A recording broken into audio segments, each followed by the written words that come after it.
Well, it's green in the background. That's March for us. McGolf, right? Irish. It's going to be like that for a few videos.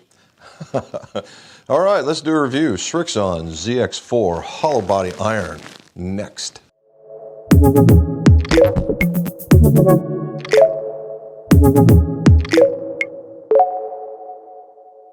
Welcome back to the Mick Fitting Room. Jim McCleary here, and we have an iron to review. The Srixon ZX4 has finally landed in my shop, and it comes in left-handed as well.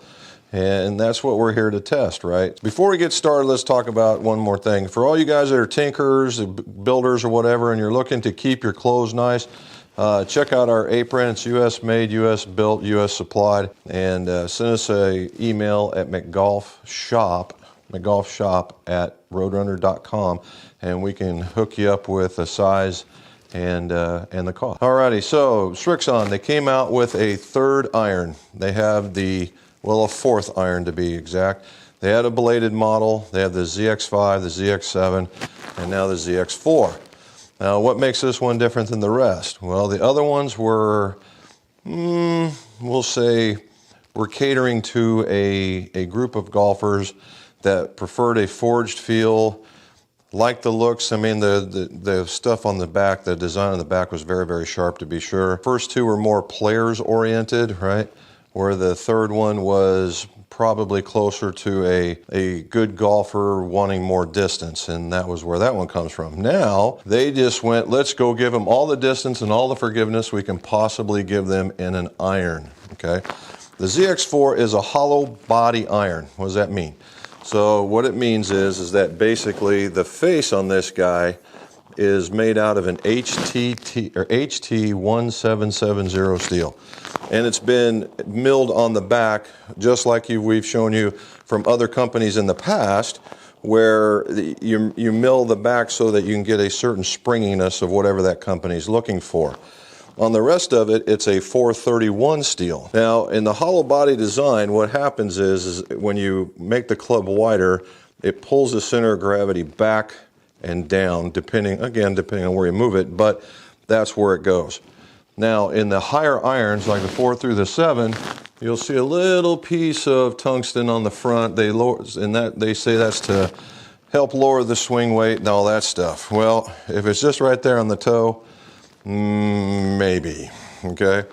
However, they wanted to have it a really clean look at a dress, which it does. And they also sport the V-sole, although not as pronounced on the other one. The V-sole is on there with a little bit of a chrome accent on the back to go with the face. That's right there. Now, the only thing I thought that was a little bit disappointing on this whole iron was the finish in what would be the cavity area. It's very rough. It's like a sand blasted type, where everything else on this thing is smooth. Now, I know that's a contrasting thing, and it's pretty cool. To me, I just think it sets it off just a little bit. However, it has what I would call a medium offset, not a medium large, but just medium offset. And it's also sporting the new NS Pro Nippon 950 GH Neo shaft. So I was really interested to see how this was going to perform. Typically, those shafts are very high launching and get through the ball. Well, we're going to figure out what this one's all about. So it's basically, this is all about ball go far, right? If you're a chopper, right, and you take a lot of divot, this is going to help you because it has a very wide sole. If you're a fader of the ball, this is going to help you because it has offset. If you want to hit it further, this is going to help you again because the club lofts are very strong. The 5 iron is 23, the 6 iron's 25.5. Which brings us to the specs. What did I find, right? Well, I found the lie angle to be dead on with them. I believe it's 61 for both of them, so that was good. The spec, like we said, was 25.5 from the manufacturer. I found 26, so just a little bit weaker, not bad. The swing weight, I found it to be D4. They say D2. So it's a little bit heavier. Normally it goes the other way, so we're going to figure out what that's all about. And the flex on this, and it doesn't really tell, oh, here we go. It's an S flex, and it was in the S range, which leads me to believe that the butt end of this is way more stiff than its predecessor, the pre-Neo shaft. And then it's also coming along with the Golf Pride Tour Velvet 360 type grip. So everything means that this thing ought to blow it out right out the box. So let's go find out what it did. All right, here we are talking about the Srixon ZX4 with the Neo 950 S Flex in it. And as you can see with a 6-iron, I took it out 204 carry, 217 on total, with an average about 7.8 degrees to the right. So I was pulling it in. And for me, that's probably correct with a club that has a lot of offset. Swinging at almost 96 mile an hour with a very good smash factor at 134, a extraordinarily good spin rate for a very low lofted club, and it says I was hitting it straight. We'll see about that. Downward angle of attack was just what we're looking for. And just as a quick reference, and I was hitting my 6-iron right after that, and I came very, very close with it. And however, my specs with the 6-iron that I'm carrying are very close. I won't say they're right on. They're very close with yet another Nippon type shaft. So we're seeing a lot of good results with these shafts. So let's see how we did it. All right, so here's the 15 shots. Now, I left some of these big pulls in here because the distances were just outrageously long. But I wanted just to give you the full breadth of this just so you can see it. So here we go, and we take them off. And if you notice, the lion's share of them's in the middle. You only have 4 out of the 15 that were big pulls, so most of them are landing right there. And I wanted to show you just exactly what we were talking about when we get out there. Right here, number 13. All right, 230 to 240 with a 6-iron. I just basically swung very, almost 100 mile an hour and hit it with an incredibly good smash factor. So this thing will actually get out there no problem. Here's one I just pulled on because just to show you that it was possible to pull it, just to show you that it can be done. Here's another one, number 6.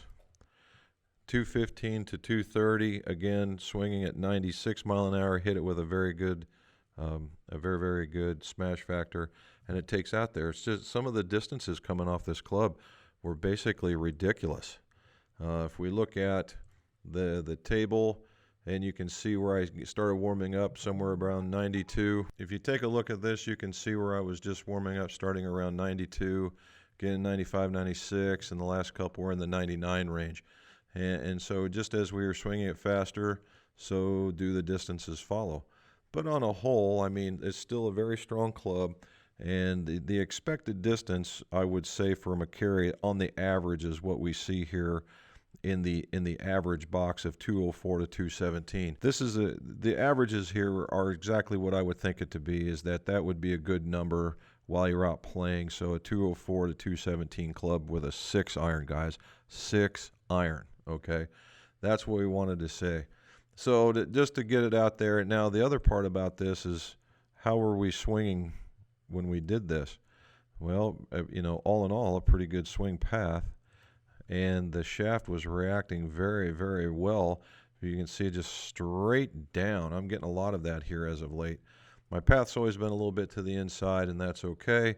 But that's what you're going to see, some of the inside type.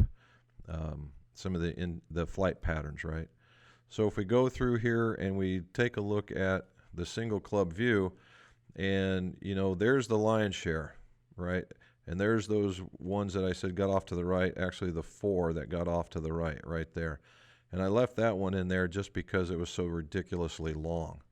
All right, so for some reason, most people would take out their pull shots. So if we do that, and then we do that one, and do that one, then you get more of a feel of what I really did with that particular club, even with some of the pulls.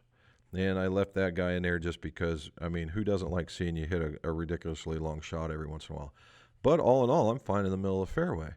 Now, if we, in comparison to my other shots, very consistent, but I'm very consistent to the inside.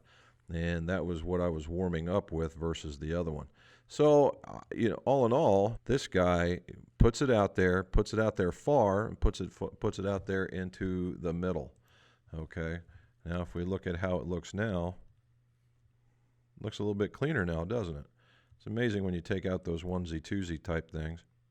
Boom. Okay. So if we go back and we want to review what we saw. All right, so we know that we're going to get 202 to 214 on the average after taking the other ones out. And still, that's a good, really solid 6-iron for a lot of folks. And to be in towards the middle, you just can't argue with that kind of stuff. So all in all, I do like the club. I like the shaft. I like the head, the way it sits. But let's go back and let's talk about who this could really be for. So when warming up, I found my groove basically. When you start out at 92 and get up into 99 mile an hour, that's a heck of a warm-up period. Not too bad, right? Now, at address, this thing looks very, very clean, right? You're still going to, for those guys that don't like to see the back of the club when that's addressed, you're not going to like this. But if you're not bothered with that kind of thing, it sits down and it is very, very clean, okay? In the Srixon line, it has the most offset, the thickest top line, and it's supposed to. It's designed that way. It is a very forgiving hollow body club for making distance, okay? Now, could I play it? Yeah, you saw what I did with it. I pretty much put it down the middle and I, hit it far. Now, it may be too far, who knows? But do you ever hit a club too far? I don't know. So there it is. So, okay guys, so they're billing this as a distance club. And when they do things with distance clubs, they do things I don't like. And these guys aren't by themselves. Every manufacturer does it. I don't know one that's not guilty. We want to make it hit further, so what do? We make the club longer. So they basically made a 38-inch 6-iron, which is basically a 5-iron. All right, so I don't...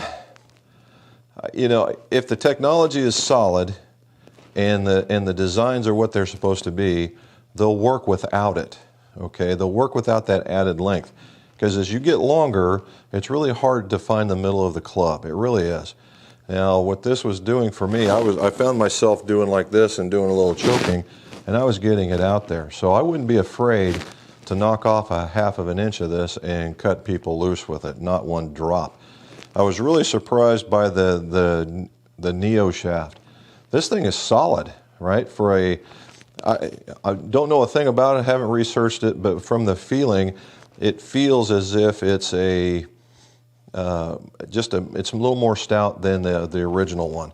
And watching me just be totally wrong, but it felt very solid. I didn't feel like it was loose. It felt like it was going to get right through it. The miss hits on this guy are very, very forgiving. It's exactly what they said it was going to be. Inside the heel, it still got out there, albeit not the 230 shot, but it still got out there into the 190s. So and carry. So all in all, it's really hard to miss with this. Now, like I said, let's go over the pros and the cons. The cons, since there's only two, the length of this club, not a fan. The other one is just this little bit on the inside, and that's just decorative. There's nothing technical about it. It's just a personal preference. Again, you can see right by it. When I first look at it, I go, oh, okay, that's not too bad. It's only on closer inspection that it catches my eye.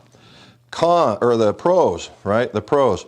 Very wide sole. You're going to get through just about every kind of turf. With the V sole, normally when you have these wide soles, it's really hard to get into manicured stuff, hard pan, that kind of stuff. With the V-sole, you could do that, okay? Because it's a lower bounce here with a higher bounce here. So you're going to get through the turf on the hard pan / manicured stuff, and then the rest of the sole will kick in. That's good in both kinds of conditions. So I do like that. It's a little larger in size, so it's more forgiving. I like that. It's a milled back, so they're removing specific pieces of weight. And when they do that, it makes each club more technical for each one. I like that. I like the feel of the club when you hit it. They're right when they talk about the feel. It does feel very good when you get into the middle, but they all do, right? So they don't go crazy with a third wedge, but the wedge spacing is between 5 and 6 degrees. So you're going to have a larger gap at the bottom, so you want to take a look at that. So who's this going to be for, right? Now, average golfer guy? Certainly. Guy with a little slower swing speed? For certain, right? Specifically if you want to get a little more distance. A guy that's fighting a slice or a fade, I'd say more of a fade than a slice, then yeah, you're going to see that. So You get the feel, you get the look, you get the distance, should be good to go. And you can, you know, that's not the only shaft it comes in, that's just the one that I tested, all right? So, you know, if you're going to do something like that and get these kinds of clubs, there's also the ability to combo set, right? There's nothing saying that that couldn't be a makeshift driving iron, and then get into the others, go into the, you know, the ZX5 or the ZX7, and then combo your way down. That's also another possibility in this. So there's a lot of flexibility, and we're seeing that in a lot of companies, a lot of flexibility. So, you know, keep that in mind when you're doing that kind of stuff. Also, go get fit, right? Get fit so that way you get exactly the right specifications, the right equipment in your hands, the right grip for you, the right flex, all that stuff. So you just enjoy golf, right? Then more, when you enjoy golf, you're out there, you know, it just spreads that wealth. And as always, guys, let's see your scores go low.